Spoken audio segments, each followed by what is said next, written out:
प्रभु यीशु मसीह के नाम में आपको अनुग्रह, शांति और आशीष मिले। एक परमेश्वर का सेवक था और उसके यहाँ आसपास के लोग प्रार्थना सभा में आते थे। और उसका एक पड़ोसी भी था जो किसान था। वो भी इस परमेश्वर के सेवक की आयोजित प्रार्थना सभाओं में हर हफ्ते आता था। और एक दिन ऐसे ही शायद शाम को वो परमेश्वर का दास और ये किसान जो पड़ोसी ही थे वो बात कर रहे थे। गांव का माहौल था और उस परमेश्वर के सेवक ने किसान से पूछा। उसका नाम एब था। तो किसान था, उसका नाम एब था। और उसने एब से पूछा कि एब, अगर तेरे पास 100 घोड़े होते तो क्या तू मुझे 50 घोड़े दे देता? तो एब ने कहा, निश्चित रूप से भाई, मैं आपको 50 घोड़े दे देता। फिर उस दास ने पूछा कि अगर तेरे पास 100 गायें होती तो क्या तू मुझे 50 गायें दे देता? तो एब ने कहा, हाँ जरूर दे देता मैं। अब उस परमेश्वर के दास ने पूछा, अगर तेरे पास 2 सूअर होते तो क्या तू मुझे 1 सूअर दे देता? तो जो एब था थोड़ा सा चिढ़ गया और कहने लगा, अरे भाई, आप ऐसी ऐसी बातें ना करें। आपको तो मालूम है मेरे पास 2 ही सूअर है ना। यानी जब तक काल्पनिक उदारता की बात की जाती है तो कई लोग हां में हां भर देते हैं, लेकिन जब वास्तविकता आती है सामने, जब देना पड़ता है तो व्यक्ति मुकर जाता है। और कई प्रभु यीशु के विश्वासी भी सोचते हैं कि हाँ, मैं तो आधी संपत्ति दे दूंगा। लेकिन जब वास्तविकता आती है, जैसे ये उदाहरण हमारे सामने आया, 2 सूअर थे उसके पास। उस दास ने कहा कि मुझे तू 1 दे सकता है, तब वो चिढ़ गया। 100 घोड़े के बदले 50 घोड़े देने के तैयार था, क्योंकि 100 घोड़े थे ही नहीं उसके पास। तो कुछ लोग अपना एक सूअर भी से अलग नहीं हो पाते। परमेश्वर का वचन बताता है लूका 3 अध्याय में, उसने उन्हें उत्तर दिया कि जिसके पास 2 कुर्ते हो वह उसके साथ जिसके पास नहीं है बांट दे, और जिसके पास भोजन हो वो भी ऐसा करे। एक व्यक्ति जिसके पास कुछ पहनने के लिए नहीं है और दूसरे के पास 2 है, तो जो वस्त्रहीन है उसको वो अपना एक कुर्ता या वस्त्र दे दे। जिसके पास खाना नहीं है तो वो जिसके पास खाना है वो दे दे। एक ऐसा ही प्रधान था जो बहुत अमीर था, जवान था और परमेश्वर के राज्य का खोजी था।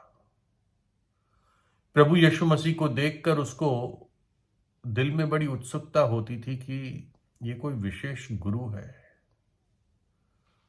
उन्हें रब्बी कहते थे उस समय। ये कोई विशेष रब्बी है ये।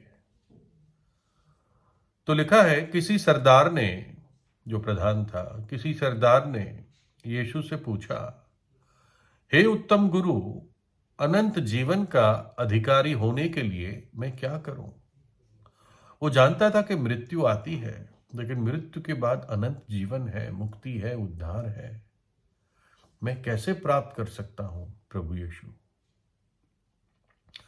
प्रभु यीशु ने उसे कहा, तू आज्ञाओं को तो जानता है कि व्यभिचार ना करना, हत्या ना करना, चोरी ना करना, झूठी गवाही ना देना, अपने पिता और अपनी माता का आदर करना। उस जवान ने कहा, मैं तो इन सबको बचपन ही से मानता आया हूं। यह सुन यीशु ने उससे कहा, तुझ में अभी एक बात की कमी है, घटी है।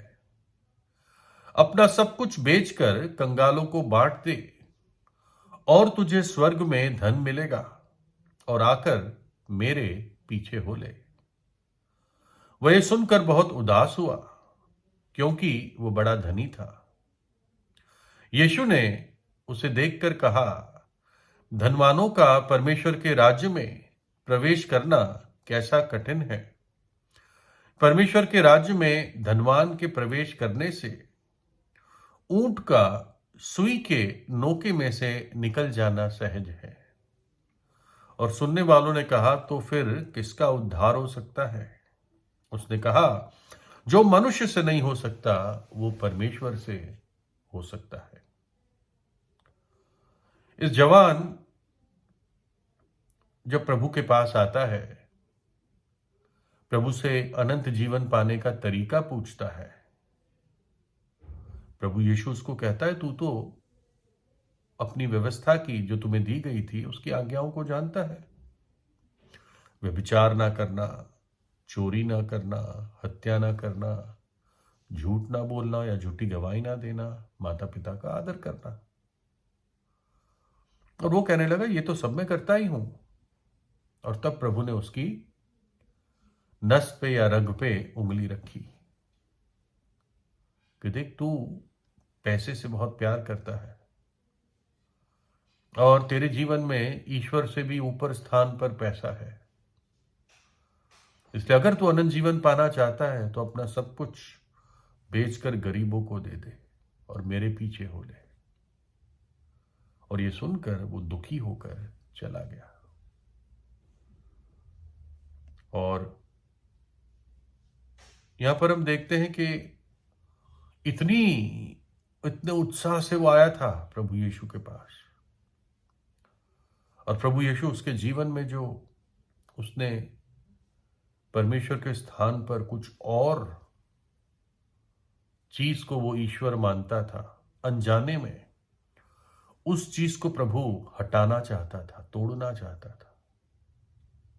लेकिन जब प्रभु ने कहा अपना सब कुछ बेचकर गरीबों को बांटकर मेरे पीछे हो ले, तो उस आज्ञा को वो नहीं मान पाया, है ना। लेकिन हम परमेश्वर के प्रेम को देखते हैं, उसके देने को देखते हैं, वो कैसे देता है। जब मनुष्य जाति को बचाने की बात आई तो परमेश्वर ने अपना इकलौता पुत्र भी अपने पास रखना छोड़ा। अपना इकलौता पुत्र, क्योंकि परमेश्वर ने जगत से ऐसा प्रेम रखा कि उसने अपना इकलौता पुत्र दे दिया, ताकि जो कोई उस पर विश्वास करे वो नाश न हो परंतु अनंत जीवन पाए। रोमियो 8 में लिखा है, जिसने अपने निज पुत्र को भी ना रख छोड़ा परंतु उसे हम सब के लिए दे दिया, वो उसके साथ हमें और सब कुछ क्यों करना देगा। हमें बचाने के लिए उसने अपना पुत्र भी अपने पास रखना छोड़ा, परमेश्वर पिता ने, परंतु हम सब के लिए उसको दे दिया। कलवरी की क्रूस पर बलिदान होने के लिए दे दिया, जो अत्यंत क्रूर मृत्यु थी, बहुत दुख और पीड़ा और दर्द और वेदना से भरपूर मृत्यु थी।